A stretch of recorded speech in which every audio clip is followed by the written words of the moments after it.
Hello, friends. We are getting close to Christmas. We hope that you guys are doing really well. Today is December 16th, which means that it is Nathaniel and I's 16th anniversary on the 16th of December. Does that make it our golden anniversary, like golden birthdays? Anyway, happy anniversary, babe. Happy anniversary. So thank you guys for joining us. We have been doing a full year of these podcasts. If you missed it, we had our 1 year episode last week.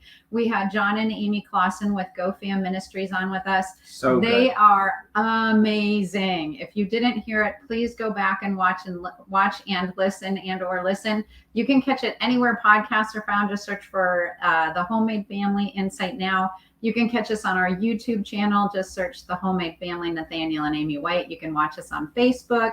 But you guys go back and listen because John and Amy are some of our dearest friends and amazing mentors in family. They have been there, done that, and they have so much wisdom, and they give a lot of hope and encouragement too. So that was last week's episode. However, today we are continuing part 2 of what we started 2 weeks ago on stress and anxiety. So we shared a little bit at the beginning of that episode that we've actually been dealing with this a little bit in our own home, and even to the point of like having anxiety attacks. And so the question is, how do you get out of an anxiety attack when you're in it? We covered that 2 weeks ago. Go back and listen. And this week, we're going to talk about like what are just healthy lifestyle habits for ourselves as parents, but more importantly, like how do we train our kids in healthy lifestyle that will keep them from falling into anxiety, depression, fear, the stress of life and things like that. And so that is what we are going to jump in and cover today. Yes, because I want to give you hope. We want to give you hope right from the beginning that anxiety and depression do not have to be a way of life. It's not this boogeyman that jumps you out of nowhere. There are a lot of things that we can do. At least it's not always a boogeyman that jumps you out of nowhere. Sometimes sometimes life just hits you hard, and it kind of blindsides you. So, but there are things that you can do to make yourself more resilient to it, even if the blindsiding does come, or just to help avoid it, or to get out of it, or all of those kinds of things. There are things you can do. The truth is it's usually a journey into it, and then it's a little bit of a journey out of it. But the good news is there's hope to get out. And yes. I'm just going to share the testimony again real quick. So I think it was about 6 years ago, maybe even 7 years ago now. I just 9. Like I just had my 5th baby.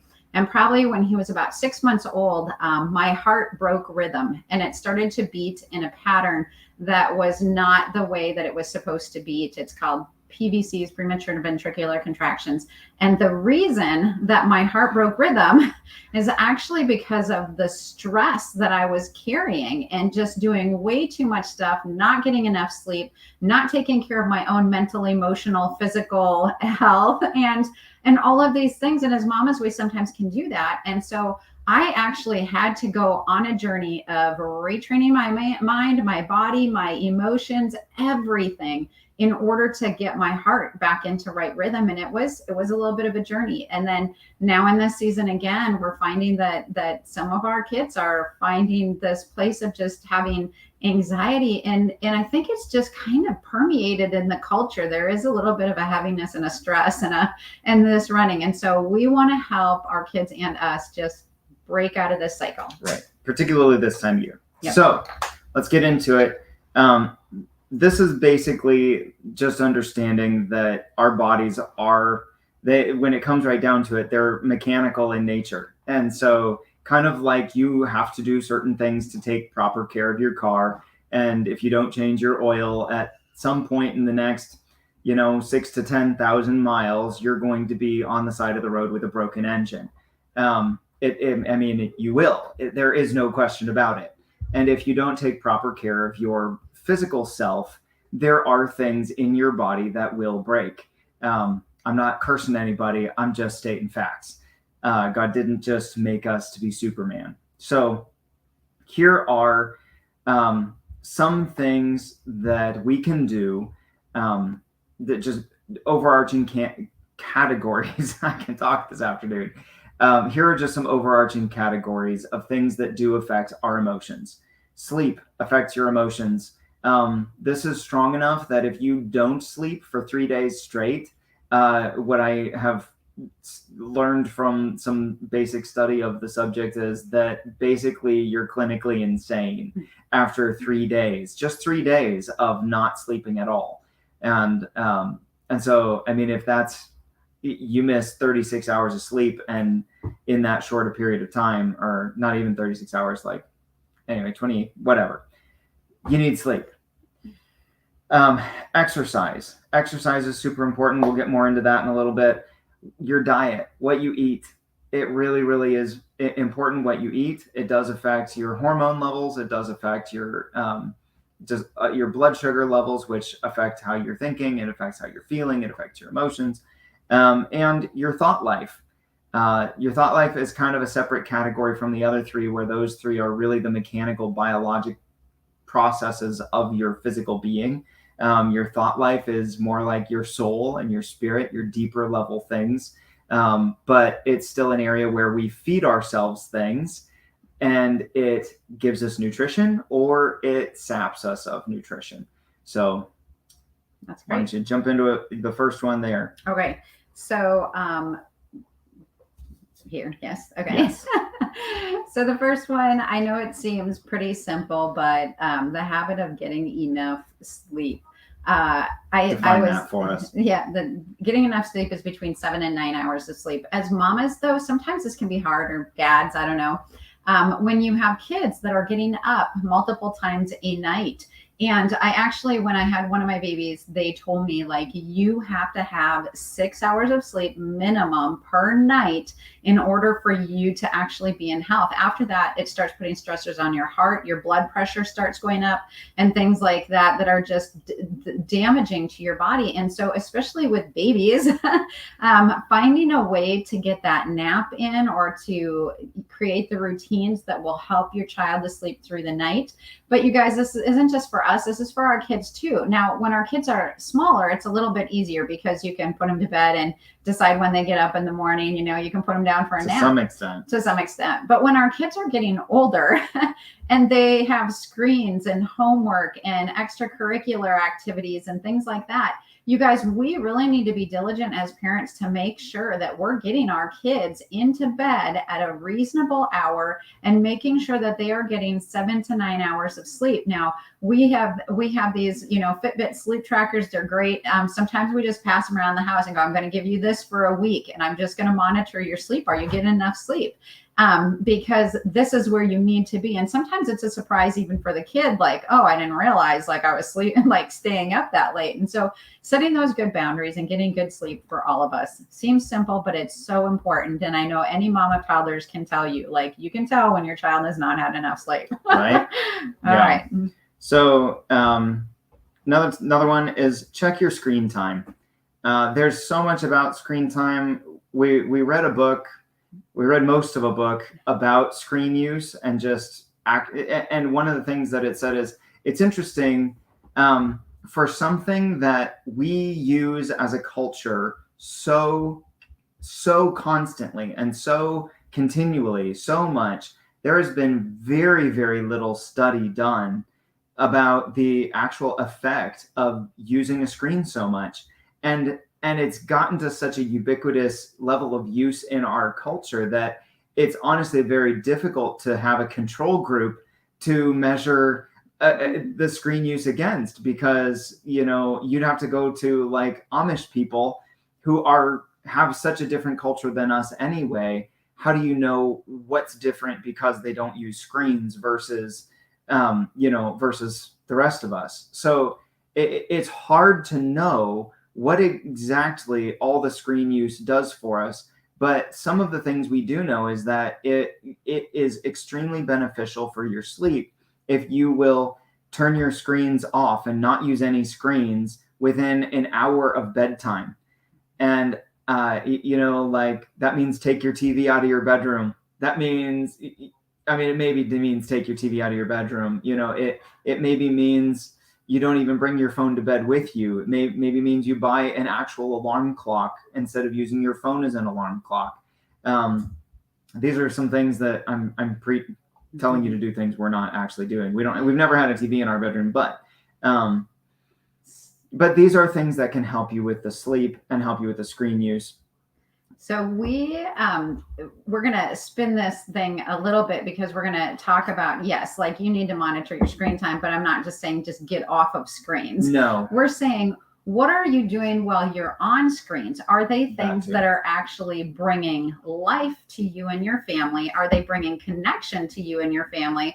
Or are they draining you and creating stress and anxiety? And so when we're looking at like, is this healthy? Is this doing good for me? Like I will tell my kids, like I have no problem with them playing these video games or watching these shows unless they get off and I see bad behavior. And if I see them beginning to go downhill or fight or things like that, like creating things in them, the fruit in them that isn't good, then I say, you know what, that show we're not going to do anymore, or that game we're not going to play anymore. So when we're saying check your screen time, yes, the first is how much time are you spending? Because truthfully, what I find for me personally is when I'm tired and I want to check out, I go to my screen. Yeah. But the longer I'm on the screen, the more tired I get, feel. And then I can't engage.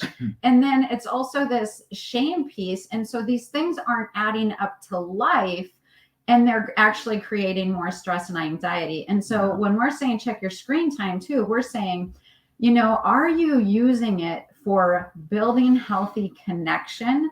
Because screens can be great connectors when we get our family together. We challenge and encourage you guys to actually use these screens to stay out of stress and anxiety by making a phone call, sending an encouraging text, you know, reading stories of encouragement, not just news and politics that drive us all crazy or stresses us out. Or you guys, these days, I feel like, especially for moms, like there's so many websites about every food is like bad.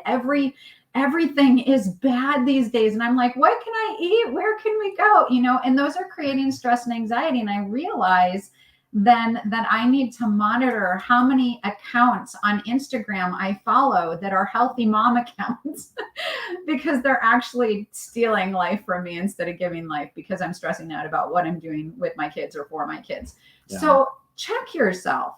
Is what you are doing on your screen, the accounts that you're following, how much news and politics, is this actually creating peace and life and joy? And if it's not, go ahead and just cut it off. We give you permission. Right. Or limit it, you know, and like find your one source of news instead of your 5 sources of news. Yes. Or those kinds of things. Also, just to give you some recommendations, you know, especially for your kids, and most of these would be centered more like around boy interests because we mostly have boys, but we recommend some of these YouTube channels. Dude Perfect, super funny. How Ridiculous. I love those guys. I know, we like literally we all enjoy watching these. How Ridiculous. How to Cook That one's one our daughter has gotten into. Mark Rober, he's a former NASA scientist that now engineers all kinds of goofy stuff, and from squirrel obstacle courses to I don't know, all kinds of stuff. So but it's really entertaining and educational. Mr. Beast, it's just goofy stuff. He devises schemes and games to give away money to people. Zebra Gamer, he's a video gamer and he plays through Nintendo games mostly. You know, but it's clean stuff. It's G-rated, PG-rated stuff. Another just last one, our kids enjoy a couple different groups of Minecrafters. They enjoy watching Dream, and they enjoy watching the Hermitcraft server. So yeah. So again, check your screen time. What are you watching? Here are some great things to watch instead that actually bring joy and laughter and connection and fun stuff. Just things that you can do to actually lighten the mood and not just feast on politics and just the crazy stuff going on in the world. So here's a better thing to focus on. Yep. All right. Moving on. Moving on. You better talk about grounding because All right. I don't know much about it. So it is proven that we need time outside, that you need, I mean, obviously we need sunshine for vitamin D, and especially in the northern part of the hemisphere, get your vitamin D levels checked, to get outside. But spending 10 minutes outside a day improves your mood. It reduces stress. It reduces anxiety. It gives you a better feeling about life and how life is going. I know, especially during the 2020 lockdowns, it's like, what can we do? So everybody started taking walks, and that actually improves your mood. It improves your sleep. It improves your health and your mental and emotional well-being. So go outside. You know, a lot of times, especially in the northern hemisphere, it's cold and I don't feel like going outside. I know everybody's in the northern hemisphere, but we're like in the north, you know, in the northern states of the United States where it's snowy. It is not a problem for people in the southern states to go outside in the middle of winter. Right. But you guys, as much as I hate going outside, when I bundle up and I go out, I come back and I just feel refreshed. Yeah. Taking a walk, go sledding, you know, just observe the beauty on the trees, you know, take photos, do something outside 10 minutes a day, especially for our kids too. You know what? They want to be couch potatoes. They want to sit on the couch. No, kick them out. Tell them you got to go play outside and get them out, because they will feel better mentally, emotionally, and physically to be outside.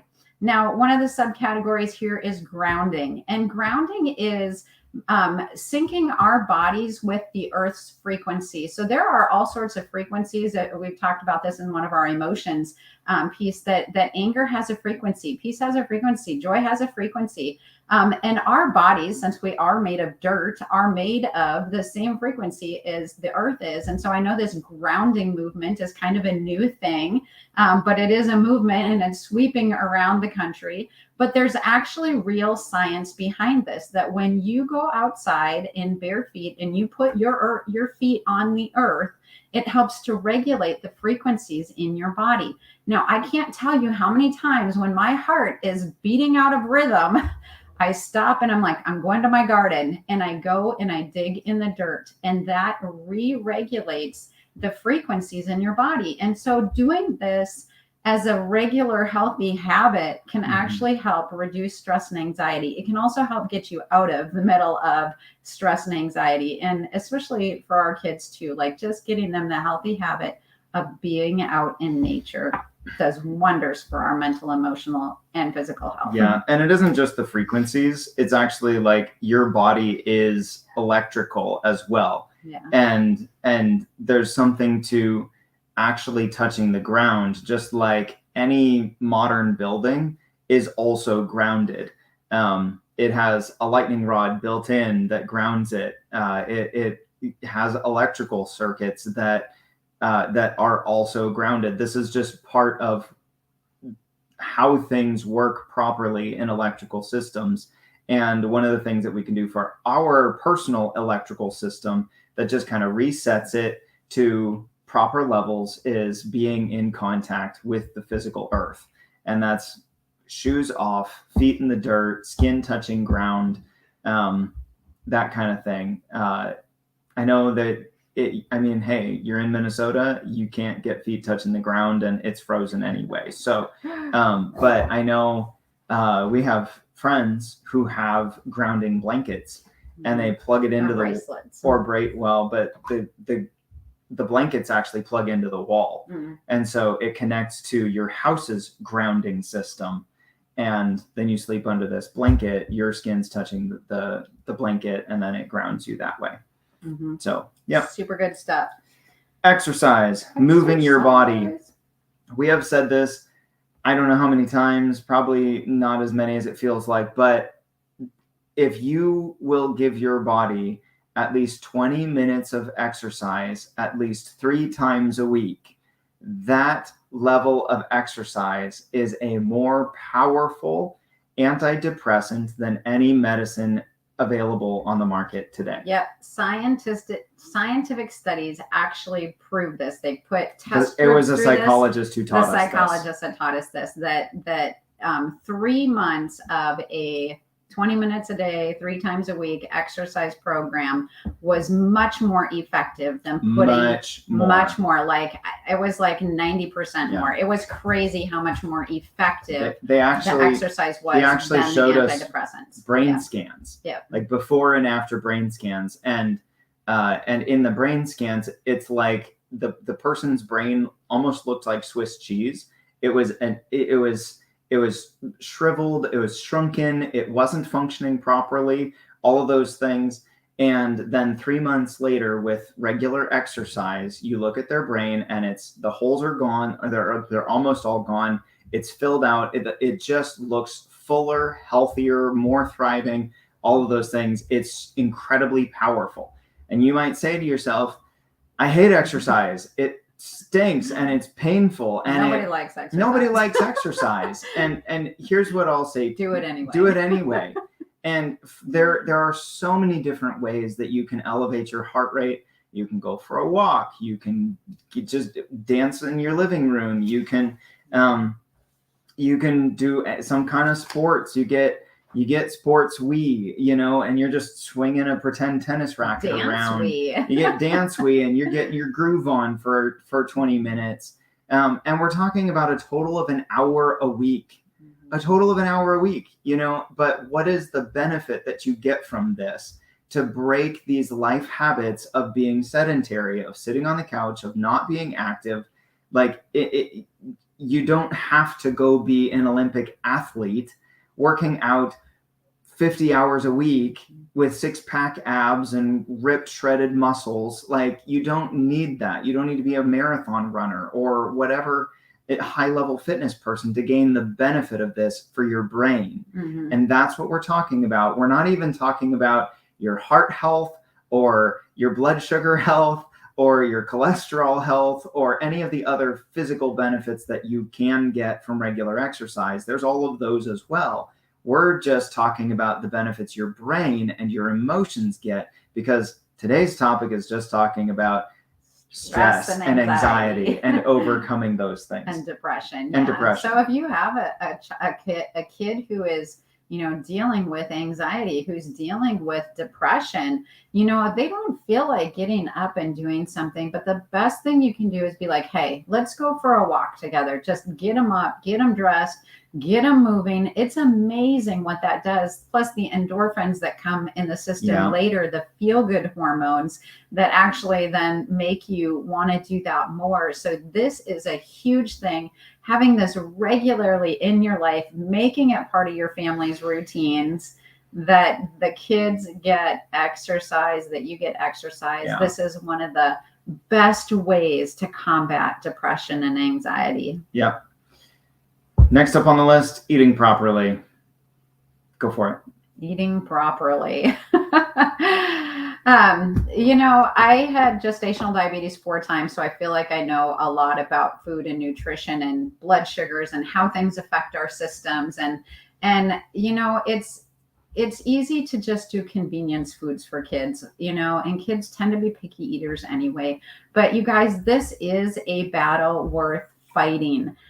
Because when we have too much sugar in the system, your blood sugars go up. Like they drink a can of pop, they have candy, they have something, and your blood sugars go up. And what happens then is your pancreas begins to release insulin very quickly into the system to bring it back to level. But what happens is then it crashes.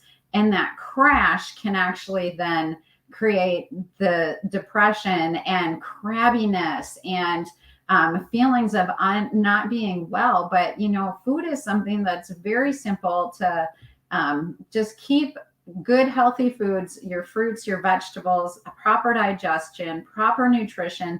Because when you do start getting deficient in vitamins and minerals, like certain things happen in your body that you don't even realize that those things are actually just controlled by vitamins and minerals. And it's very easy to keep them in a healthy, balanced state. When those get out of balance, so do our brain chemicals, so do our hormones, so do our adrenals. And so trying to eat healthy is a good way to keep yourself from too much stress and anxiety. And one thing, just a note on that, and I can almost feel certain people watching this, like your anxiety levels rising just hearing our big long to-do list. Let me speak to that in just a second, but really quickly on the food.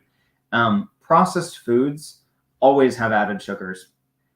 Always have added sugars. And so that means if you're almost frequently eating out, if that's your normal thing to do, if your normal thing is to eat out, or if your normal thing is to eat prepackaged processed foods, you know, that pot pie you love. I love pot pies. Marie Callender's pot pies, like yum. It's one of my favorite foods.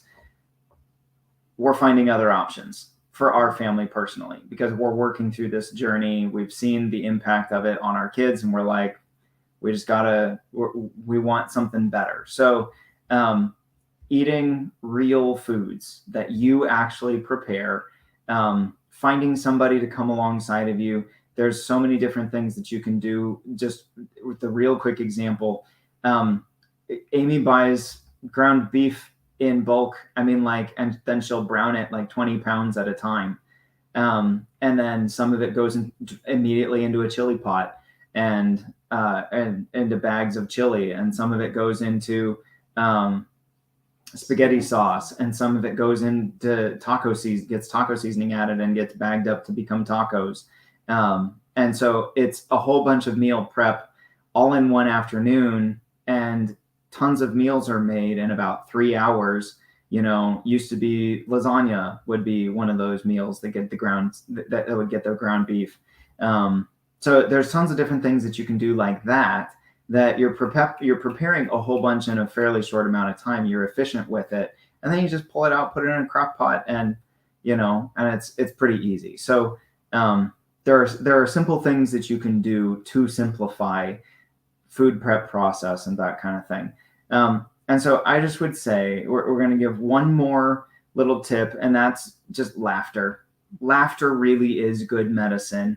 And so I recommend, some of those YouTube channels that we had, like Dude Perfect or How Ridiculous, they'll make you laugh. One of my favorite ones also is called It's a Southern Thing. I lived in Kentucky for 7 years, and I laugh at like all their stuff because I get it. But my kids love it too. So at least some of them do, especially Adonai. So just, clean comedy radio. You can search Spotify, you can search Pandora, whatever your preferred internet radio is. You can search clean comedy. It'll pull up stuff. And, especially when Amy was in the middle of like, man, I'm having PVCs all day long, she would turn on clean comedy radio and laugh. And it actually works. It releases endorphins. It lowers stress levels. It's good for you. So making laughter just a part of your everyday. Like, you guys, it's sad to say, but some of us need to learn how to laugh. Like, we've gotten serious, and there's so much serious stuff going on. I'm totally the serious one. The rest of my family laughs a lot more. So I can speak to this honestly, but you have to practice laughing in the same way that you have to like practice sports or practice good eating or exercise. You have to make a choice to do it. And so I actually read a testimony of a woman who was cured of diabetes because she laughed for a certain number of minutes every day. Laughter really is good medicine. It's not just a biblical proverb. It actually scientifically is proven to have health benefits. And one of those health benefits, besides curing diabetes, is that it can lower your stress and anxiety. But when we practice laughter, then laughter comes more easily to us. And so sometimes we have to actually seek out, like he said, during that season, I had to seek out things that would make me laugh because I didn't feel like laughing. My jokes just weren't good enough. Things feel heavy, things feel serious, right. Things feel, there's a lot to do. And so we need to actually intentionally pursue laughing. Yes. And one of those things is clean comedy radio. The other way to grow in your ability to laugh is when something is funny, like laugh extra hard at it. Give yourself to it. Give yourself to it. Like, don't just be like, haha, that was funny. Like, no, laugh on purpose. And you guys, this is something that you can do even in teaching our kids. So it says like kids laugh an average of 400 times a day. Adults laugh like an average of 6 times a day. So when your kid is laughing, join in them in laughter, or train your kids and your family in laughter. Like as you're getting ready for with bedtime routines or in the morning devotional, take 30 seconds, 60 seconds, go, we're going to laugh for 60 seconds and then laugh. And just do it, like when you're driving in the car to or from work, practice laughing. Yeah. Laugh at nothing until it becomes natural Genuine and joyful, laughter. like genuine laughter. And I have done this, I don't know how many times. Literally, the first 15 to 30 seconds, you feel so stupid. Right. But keep going, because at some point, the fake laughter will turn into real laughter. It tricks your brain. It does. It triggers you over into real laughter. Yeah. Okay. So that's where we're going to end today. Yes. For as far as our tips go. The next Friday, it'll be Christmas Eve, and we're going to come and we're going to talk about just some tools that you can do to help rewire your brain, to make all of this easier. But in the meantime, I want to speak to that just really quickly. What if this feels overwhelming to you? It's like, man, there's so many things you want me to do. No. Pick one. Mm-hmm. Literally, just ignore all of them. Pick one. And if I could recommend which one, I would recommend exercise. Because that one, like, I've seen the brain scans. I know personal experience what I feel like when I haven't been exercising, even for a month, because we've been busy and it keeps getting pushed to a back burner and whatever. And what I start seeing that do in my own mental and emotional state. I remember being a kid before I got into the sports that I got into versus afterwards, once I was exercising regularly, and my parents could see the same thing going on in my life. Amy would say cross country saved her life in junior high and senior high. And so we've really experienced the power of this firsthand. And so this is where I would encourage you to start, but also to remember that was a 3-month process to see that build up really fully take effect. You'll start seeing the impact of it within probably a week or two, but you'll see more of it the longer you keep going. So that would be my recommendation, but you decide which one of these works best for you. Pick which one you want to work on. And even if you are in a good place mentally, if there's any of these that you feel like, you know what, I want to grow even better. I want to be more resilient in case life smacks me across the face someday. I want to be ready so that I can be resilient in those days. So pick one. Let us know in the comments what you're going to work on, and we will see you next week. Next time. Bless you guys. Bless you guys.